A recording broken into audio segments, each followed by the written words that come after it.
What's up, Jets Nation, and welcome back to another episode of the Juicy Jet Podcast. I'm your host, Kevin Rooney, and we have another pregame pod coming up for you right here. The Jets versus Panthers at MetLife Stadium on Sunday at 1 p.m. It's supposed to be a beautiful day out at MetLife tomorrow, which is great because it's October 18th, and we normally don't get this great of weather this late in the season. So while the team might be horrible, the weather is holding up for us, which is nice. But your New York Jets are 0-6. Man, it's tough. I don't think anybody... While we knew we had a tough schedule to start the year with a couple playoff teams we had to play against, things like that, I don't think anyone expected 0-6. And here we are, back in the United States, still the worst team in the league, still in last in all the standings, still holding the number one pick for next year. And we're going up against the Panthers, who are actually kind of hot right now. You know, you looked at the schedule before this year and you would say, all right, this is the win. This is an auto win that you're going to get. You're going to play the Panthers. You're going to beat them. But now it doesn't really look like that. They're actually playing some good football. They just beat the heck out of the team that just blew you out, and they beat the Cowboys last week. So, yeah, should be a really interesting one. This is not the one that you thought it was going to be a couple weeks ago. And the one thing about the Panthers is they haven't won it on the road yet. They're only winning at home. So the Jets are the home team. So we'll see. We'll see how it all plays out. I think when you think about this game, though, oh boy, it's probably going to be a pretty empty stadium out at MetLife. The Panthers don't travel well. I can't tell you that there's a ton of Panther fans out in New York City that are excited to see their team come play. I'm sure there will be some. And then the Jets fans are just, at this point, angry, apathetic. They're a mix of both. So I highly doubt we're going to see a ton of Jets fans. So I'm expecting a 50% full stadium tomorrow. Which, who knows, maybe it's a good thing. I have no idea, but, you know, this is one thing that Woody hates. Woody hates looking around and seeing no fans in the stands and not being able to do anything about it. But that's the reality of where we're at. And the other crazy thing, too, is you look at this Jets team, every team in hockey now has a point, and the Jets still haven't gotten a win yet. The New York Islanders, who were the worst team in hockey based on their record, they were 0-3, they got their first win. So it's October 18th, and the New York Jets still do not have a win while all of the NHL does, which is bananas. But here we go. What we're going to do today, we're going to talk through the news for both teams. There's some stuff that I want to talk about in terms of injuries, things like that. Then we're going to go into some things to look out for in both offense and defense, maybe the three matchups to watch, some keys to victory, and then we'll go into my final predictions for this game. So let's talk a little bit about the injuries, because the Jets have... It's not a ton of injuries, but it's a big one. There's one big one that we got to talk about. So for Sunday, it looks like we've got Cam Jones, the linebacker, listed as doubtful. We've got Quantez Stiggers, who's been doing a great job on special teams, also listed as doubtful. I highly doubt either of those guys play. You might as well sit them out, get them ready to go for next week. I mean, we got nothing to really play for at this point, so why push someone? But the big one is Garrett Wilson. So Garrett Wilson goes down with a knee injury last week. He is listed as doubtful. Now, doubtful is actually more encouraging than I thought it would be, because we thought he'd be out, no doubt, 2 to 3 weeks. And it would have made sense, because you got 2 games here and then the bye week. So you got this Panthers game, you play the Bengals after that, and then you go on the bye. Plenty of time for him to heal up and rest. I would love for him to heal up and rest, just because he is such an important part to this team, such an important part to the future of this team. Why push him, get him hurt again for, next week, future weeks, and maybe even into next year if something goes really bad. But it sounds like the knee injury isn't as bad as we thought. He's listed as doubtful, which means that they didn't just rule him out right away, which is kind of surprising. So maybe that means he comes back next week before the bye. Knowing Garrett, he really wants to play. I think he's having a heck of a year. Even with this horrible quarterback play that we have. So we'll see what he actually does. But to have him listed as doubtful, I'm going to go ahead and consider him out for this week. But it's an encouraging sign for next week when we go play the Bengals. Now, with Garrett down, that's a big problem. Having Garrett Wilson out is a pretty much disaster. And luckily, it's only going to be 1 to 2 weeks potentially, because this could be, oh man, we're really going to expose the lack of depth across this team. Now, we did just sign Trenton Irwin, who used to play for the Bengals, to our active roster, so he'll be out there. I don't know if he's going to dress. I don't know if he's going to play. He's just been here for like 3 days, so I have no idea if he's actually going to play. But you look at the rest of the wide receiver room, you got to wonder, okay, you got Josh Reynolds, who was actually hurt at the beginning of the week, but he's going to play, so that's good. You've got Alan Lazard, who should be coming back. I think his wife had a kid last week. I think that's why he missed the game in London. I'm not 100% sure on that, but I've heard some rumors that that's what happened. Tyler Johnson, you obviously have got. And then it's really like, I don't know, you got Arian Smith. That's pretty much it. And then you got Trenton Irwin now. Where I would look is the practice squad. The practice squad's going to be interesting because then you got guys like Quentin Skinner. Can we pull him up? Brandon Smith. Can we pull him up? Is it a Jamal Pritchard? Can we pull him up? I think those are the three guys you got to look at, and I imagine one of them is going to come up just to replace, well, not replace Garrett Wilson, but be able to backfill some of that depth as everybody gets pushed up the depth chart. The good news is Josh Reynolds has been coming on a little bit lately. It seems like him and Justin Fields are finally starting to get on the same page. I mean, Tyler Johnson, it's a really tough one. Arian Smith's done nothing this year. I think he's got like 10, 11 yards receiving or something like that. It's something ridiculous. I want to see us throw the ball down the field a little bit. This defensive secondary doesn't really scare me too much. I'm trying to think who's, they're big guys, J.C. Horn, obviously, but everyone else is like not that intimidating when I look at this cornerback room for the Panthers. So I do want to sling the ball around, especially with Justin Fields having the worst passing day in New York Jets history with negative 10 net passing yards. But who is the guy that's going to step up? That's the big question. I think the big ones you got to look at are Josh Reynolds, and then maybe if we can get him involved early, Arian Smith. Maybe throw it deep to him. I just want to take the top off the defense a little bit. We just haven't done that once this entire year. So we'll see how that all goes. But those are the big injuries. The other ones, we've got Michael Carter's coming back from a concussion. He was full practice this week. I think the big question with that one is who is actually going to start at nickel? Because you've got Jarvis Brownlee, who just had an awesome game last week, and then Michael Carter's who's had an awful season so far.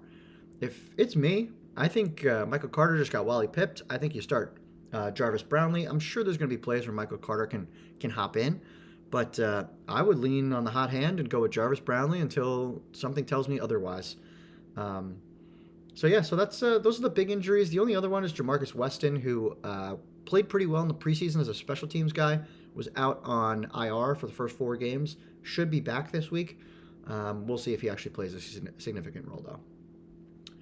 On the Panthers side, I think the really big one to look at, it looks like Jalen Coker's going to play, one of their starting wide receivers, and then the big one is Chuba Hubbard. So Chuba is their starting running back, has been playing well this year. He goes down with an injury, and then they just pop in, one of the, I guess I'll call it big free agent signings for them. There weren't many, but Rico Dowdle, who used to be the Cowboys' former running back, and he has had an insane 2 weeks. He's had over 150 yards rushing in the past 2 games individually. So 300 yards rushing in 2 games, which is insane. So now the big question is, how do you split the carries between Chuba Hubbard and Rico Dowdle? We'll see how that all plays out, but the big boys got to be ready to play tomorrow because they're going to run the ball, and they're going to run the ball a lot. So how do we defend it? That's the big question. So those are the injuries. Let's go into some of the things I'm looking for both the offense and the defense. So let's start with the offense. The offense, they have a really good run defense, the Carolina Panthers. So, and for me, coming off that disgusting performance from Justin Fields last week, where now his NFL career is probably on the line. He'll probably always be a backup, but at this point, he can't win a football game, and he's putting up some horrific passing performances where his QBR rating has been so low. It's really bad. So for me, if I'm him, you got to be more aggressive. He said in his press conference he was going to be more aggressive. You got to get the ball out of your hands as fast as humanly possible. And we'll start slinging it around a little bit. I do expect us to run the ball a ton, even though it's going to be tough against them. So if you don't see it, Fields, tuck it and run. Stop dancing around back there. Stop waiting to take a sack. Just go. We really need a big bounce back game from Justin Fields because, man, that was just a horrible performance last week. Running game, we got to get Breece Hall involved as much and as early as humanly possible. I can't believe he got 0 catches last week in that Denver Broncos game. He's got to get the ball as much as humanly possible. I wouldn't be surprised if we got Isaiah Davis involved really early as well. I think with the wide receiver depth being as poor as it really is right now, I think you got to look at some of our other tight end options as well. Can we get Mason Taylor more involved like we did the 2 games prior to the Denver Bronco game? Can we get Stone Smart involved? Can we get Jeremy Ruckert involved? Is Jelani Woods ever going to suit up for this team? I don't know. But or maybe even Andrew Beck, let's get him involved a little bit. When your wide receiver depth is as poor as it is right now, let's go to the other weapons. The other weapons are Brees. They are the tight end room, starting with Mason Taylor and Andrew Beck. I think that's where the ball's got to go. And if you can get a couple deep shots to Arian Smith, and then of course, like every now and then, you're going to be hitting Josh Reynolds and Tyler Johnson wherever you can. But I feel like this is going to be one of those old school football games. We're just going to run the heck out of the ball as much as humanly possible and see how it goes.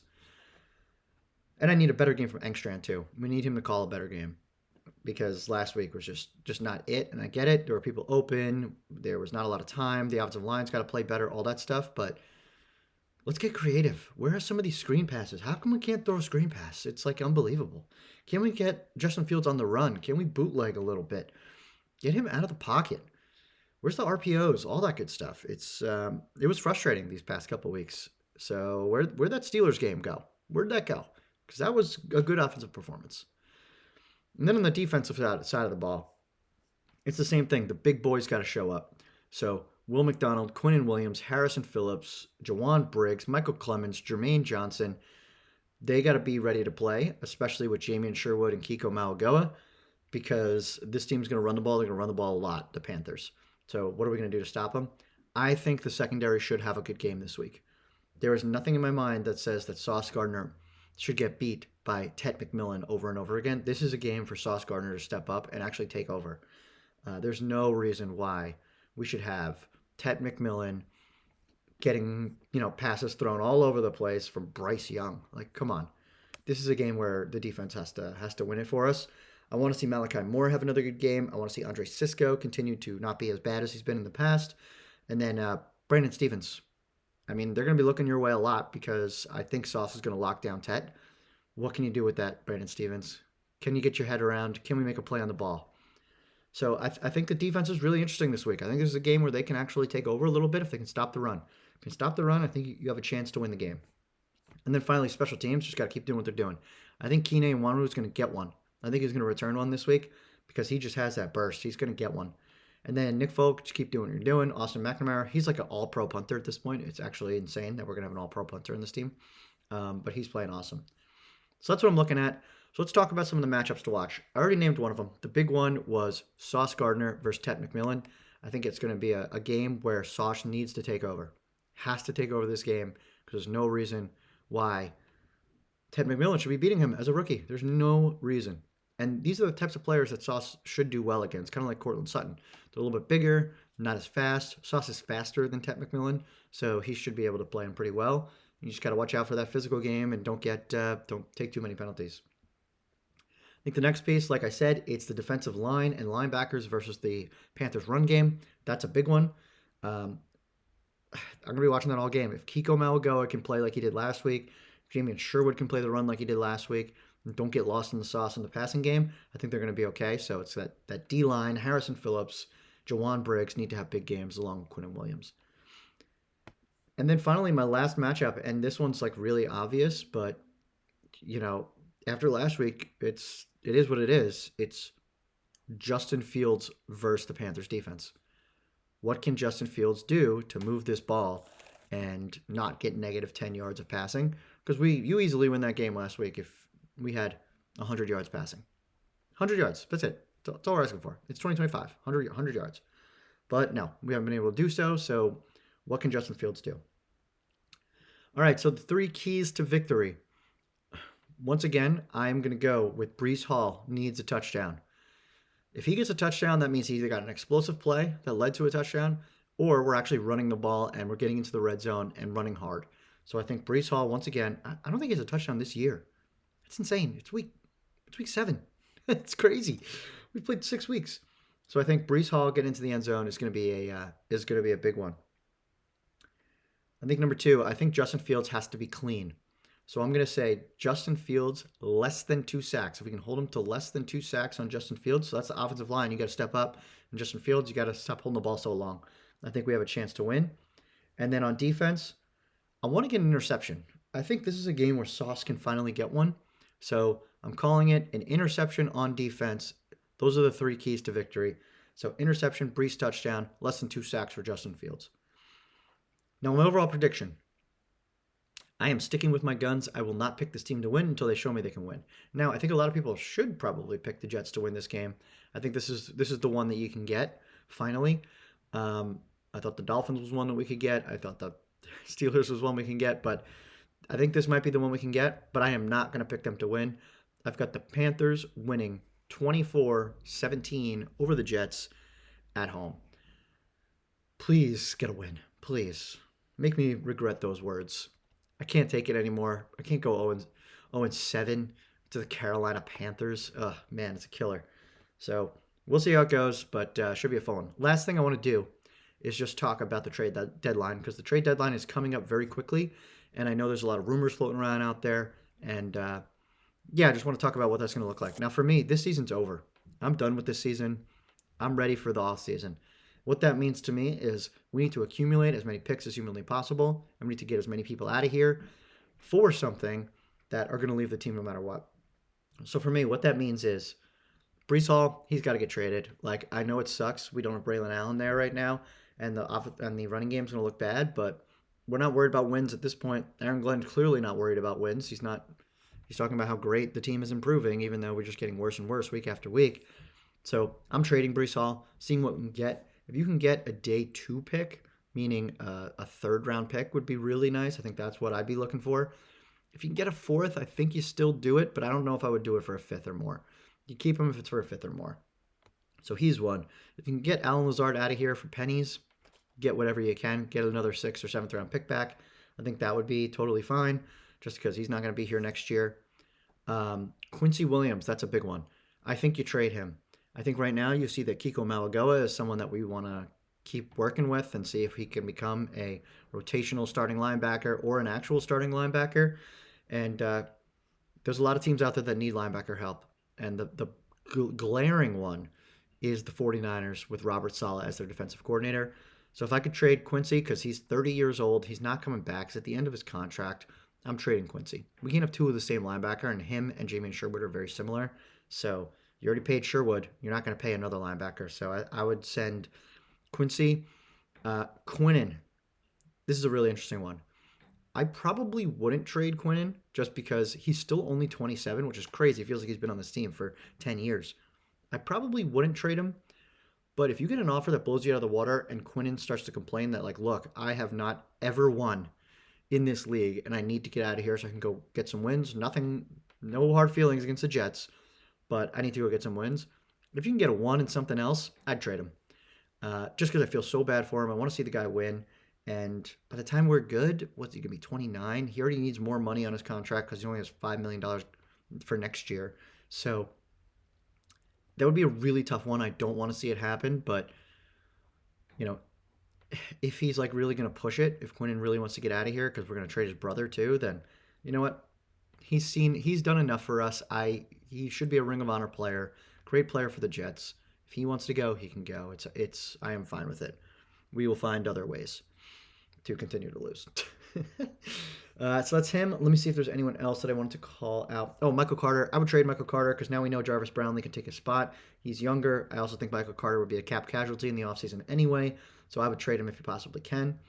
I would not trade Will McDonald. I think we have too many years of control. I think a real-life pass rusher like him is someone we can work with.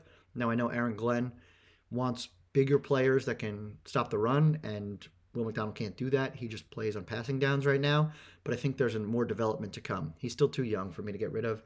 Jermaine Johnson is an interesting one. I also wouldn't trade him just because we still have him under control for next year as well. But and I think he could trade him next year if that's what you wanted to do. But you could see the difference between the defense when he was on the field versus off. He brought a level of energy, and he's like he'll get in your face. Like, he's the kind of guy we need on this defense. Everyone else is quiet, just does whatever they want. We need someone like Jermaine because he reminds me of C.J. Mosley a little bit in the way that he acts. So I would keep Jermaine, but if you get a 2 a 2 and a 4, a 2 and a 5, something like that, you're probably going to let him go because by the time we're good, his contract's going to be up. I'm trying to think if there's anyone else on here. Tony Adams, if you can get anything for him, I'd trade him just because now we know Malachi Moore is going to start for us. And we can pull up one of the young guys off the practice squad. Other than that, was there anyone else on here tradable? The only other interesting one is John Simpson. John Simpson's contract is up at the end of this year, just like AVT's. Are you going to re-sign John Simpson? I don't know. I'm not sure. We don't know what his market's going to look like yet. I probably wouldn't trade him just because I want Olu to have a reliable starter next to him while he continues to develop. And if you lose John Simpson for nothing at the end of this year, I'm okay with that rather than losing Quincy for nothing. Like Quincy, we got to get rid of. John Simpson is someone that we could potentially re-sign, while Quincy, I know we wouldn't. So I'd keep Simpson. I think he's like one of the few like jerks on the offense. Like he can play tough. Like he's not an actual jerk. I heard he's like a really nice guy in real life.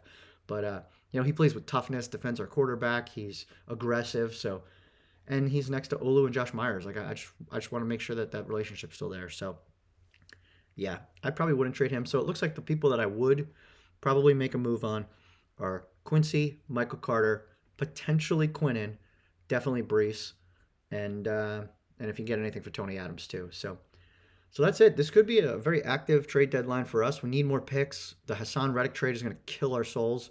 So if we can get anything back to replace that pick, that would be amazing. Because we're going to have a very high draft pick. I could see us winning a couple games, which could take us out of the number 1 spot. The Jets. We always do this where we're the worst team in the league, but we're going to win stupid games at the end. We're going to pick like 6th. Happens all the time, and it's so frustrating. But if that happens, we're going to need an arsenal of picks to either move up or to just draft some more players to build up the depth on this team because there's just really not a lot right now. So that is it. As you can tell, I'm a little depressed. This team is 0-6, and we're about to go play the Carolina Panthers with potentially 0-7 staring us right in our faces. But if you want to be a real football team, these are the games you got to win. And we've been so close over these past few weeks winning games. It's the Steelers game, you lose on a 60-yard field goal. It's the Broncos game, you lose because you had negative 10 passing yards and you only lost by 2. It's the Dolphins game, you lost because you fumbled on the first drive and you couldn't recover but almost came back. It's just like stuff like that that's just mind-boggling and mind-numbing. The really only like horrible games we've had is that Bills game where no one showed up, which was an absolute disaster. And then the offense didn't show up against the Broncos, but everyone else did. So I don't know. And then the Bucs too. Bucs, we came back and almost won, even though we didn't play that well. So we'll see how it all goes. But I think there are winnable games here eventually. Like I said, I'm still not going to pick them till I see it. But they're going to win a couple. You just know it. So might as well start tomorrow. Let's start early so we can stop talking about the 0-7, 0-6, whatever we're going to be.